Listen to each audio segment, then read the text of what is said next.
Assalamualaikum warahmatullahi wabarakatuh. Perkenalkan, nama saya Muhammad Fajar Heriadi, NPM 11111910656. Di sini saya dan rekan-rekan saya akan menjelaskan tentang usaha kami, yaitu usaha sambal Ojingo. Nama perusahaan kami adalah Ojingo. Kami bergerak di bidang kuliner. Spesifik atau produk jasa yang kami adalah sambal yang punya cita rasa pedas dan dicampur dengan cumi-cumi, menghasilkan sambal dengan cita rasa yang pedas serta gurih. Segmen pasar kami adalah kalangan usia remaja hingga dewasa, serta semua gender baik wanita maupun pria. Ya, saya akan menjelaskan tentang misi kami. Yang pertama, memberikan pelayanan maksimal kepada konsumen. Yang kedua, memberikan produk yang berkualitas. Tiga, mengembangkan rasa terbaru, juga mempertahankan kualitas produk. Ya, saya akan menjelaskan tentang 5 elemen yang ada. Yang pertama adalah arena. Arena yaitu di mana kita akan berada. Yang kedua ada vehicle, yaitu bagaimana untuk sampai ke sana. Yang ketiga ada diferensiator, yaitu bagaimana cara untuk memenangkan pasar. Keempat ada staging, yaitu bagaimana kecepatan dan rangkaian gerakan yang akan diambil. Yang kelima adalah economic logic, yaitu bagaimana mendapatkan keuntungan di atas biaya yang telah dikeluarkan. Selanjutnya akan dilanjutkan oleh rekan saya.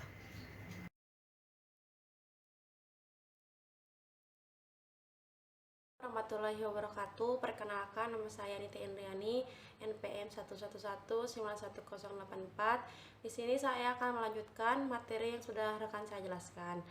Arena, strategi, melakukan penjualan sambal cumi dengan membuka stand di tepi pantai untuk para wisatawan. Organization capability, membuka stand di tempat yang berdekatan dengan kawasan kuliner lain, memasang banner atau spanduk agar bisa dilihat oleh wisatawan, mengurus perizinan untuk membuka stand, memberi gift untuk pelanggan yang berupa cindera mata pantai, membuka stand tidak jauh dari kawasan wisata, menyediakan tempat untuk pelanggan sekedar duduk dan beristirahat sebentar. Strategi, menciptakan produk yang dibuat tanpa bahan pengawet, produk homemade. Organization capability, membuat satu ruangan khusus untuk produksi, memastikan alat steril, memastikan bahan segar dan bersih. Diferensiator, strategi, memperkenalkan sambal rasa terbaru yang berbeda dari sambal lain. Organization capability, membuat sambal dengan cumi-cumi. Bahan-bahan yang digunakan merupakan bahan yang segar dari cabai dan cumi-cumi. Daging, strategi, dapat tumbuh dan membuka cabang dalam kurun waktu 1 tahun, tidak hanya di daerah pantai, melainkan di tengah kota ataupun di berbagai tempat makan. Organization capability, mampu meningkatkan produksi dan penjualan produk, melakukan promosi di berbagai alat pemasaran. Terima kasih. Assalamualaikum warahmatullahi wabarakatuh. Assalamualaikum warahmatullahi wabarakatuh. Saya Dewi Nur Hadijah dengan PM 111119141.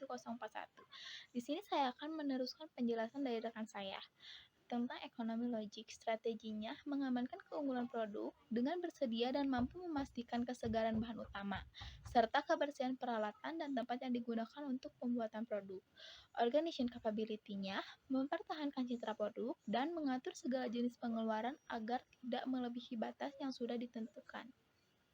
Dari kelima elemen tersebut, cluster symbol capability yang dihasilkan adalah yang pertama, kemampuan menempatkan diri, yang kedua, kemampuan memberikan kepuasan terhadap pelanggan, yang ketiga, kemampuan memberikan fasilitas, yang keempat, kemampuan menjaga kebersihan, yang kelima, kemampuan produksi, yang keenam, kemampuan promosi, dan yang ketujuh, kemampuan manajerial keuangan.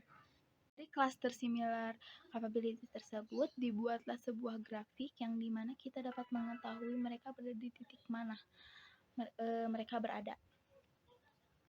Key Performance Indicator atau KPI. KPI adalah alat pengambilan keputusan yang berguna karena KPI dapat memudahkan organisasi atau perusahaan dalam mengukur kinerja individu serta membantu mengembangkan kinerja organisasi itu sendiri untuk mencapai tujuan, visi, strategi yang dimiliki. Untuk menghitung KPI, caranya sangat mudah, yaitu dengan rumus sederhana. Pencapaian aktual KPI dikalikan KPI target dikalikan 100 atau menggunakan metode rumus kebalikannya. KPI target dibagi pencapaian aktual dikali 100. KPI diukur dalam periode harian dan bulanan. KPI yang baik merupakan suatu hal yang penting dan terus-menerus dapat perhatian dari manajemen. Ketika seorang menyimpang dari KPI, pihak manajemen dapat mengambil keputusan dan memanggil orang yang bertanggung jawab. Menentukan KPI, tentunya kita dapat menentukan action plan dan tahap dari produk Ojingo tersebut. Yang pertama ada dari segi finansial. Asas long term shareholder value-nya adalah mencari adanya donatur dengan minimal target 5 juta dengan return 10% selama setahun. Lalu increase revenue growth, diharapkan penjualan meningkat dan mendapat keuntungan sampai dengan 10 juta rupiah dan mencapai 5% untuk dividen kepada donatur. Lalu ada manage efisiensi, di mana ada menyiapkan biaya tak terduga untuk keperluan lain mencapai 4%. Lalu dari segi customer, ada nature customer satisfaction yang dimana dari KPI Customer Satisfaction kita dalam skala 1 sampai 8, memaksimalkan metode keluhan dan saran dari pelanggan terhadap produk kami, dan senantiasa melakukan survei terhadap pelanggan untuk mengukur produk yang diharapkan angkanya mencapai minimal 8.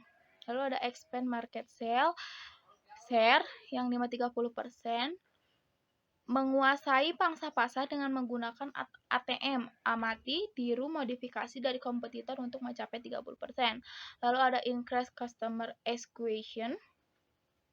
acquisition yang dimana 70%, melakukan iklan di berbagai platform bekerja sama dengan influencer ternama dalam bidang kuliner dengan harapan bisa menggait pelanggan setia dan melakukan strategi program loyalty dan referral agar membuat pelanggan merasa puas sehingga pelanggan senang berbagi pengalaman menggunakan produk kami.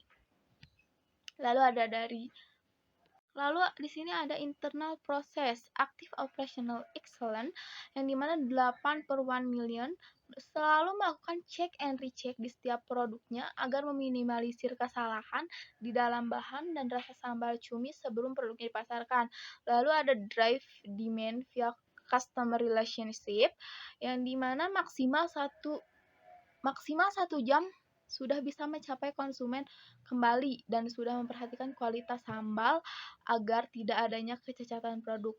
Lalu ada manage growth via innovation, yang dimana diharapkan bisa meluncurkan rasa sambal yang baru minimal 3 produk dalam 1 tahun dan melakukan 3 inovasi lanjutan jika ada suatu produk yang gagal atau kurang diminati oleh pelanggan. Lalu ada learn and grow, develop Epilion Satisfaction. Di sini ada memberikan rasa nyaman kepada pekerja, menciptakan budaya kinerja yang baik, memberikan fasilitas yang terbaik, dan selalu mendengarkan keluh kesah dari pekerja. Lalu ada enhance employee productivity, yang dimana 50.000 per employee, memberikan pelatihan dan ruang lingkungan kerja yang nyaman serta tips agar kinerja meningkat. Lalu ada menyempurnakan evaluasi kerja, yang dimana pencapaian rencana sudah mencapai sekitar 80% dan masih harus ditingkatkan serta melakukan controlling serta evaluasi planning. Sekian dari kelompok kami mengenai strategi handbrake, BSC, KPI, action plan hingga tahap mengenai sambal Ojingo. Mohon maaf bila ada kesalahan. Wabillahi taufik wal hidayah. Wassalamualaikum warahmatullahi wabarakatuh.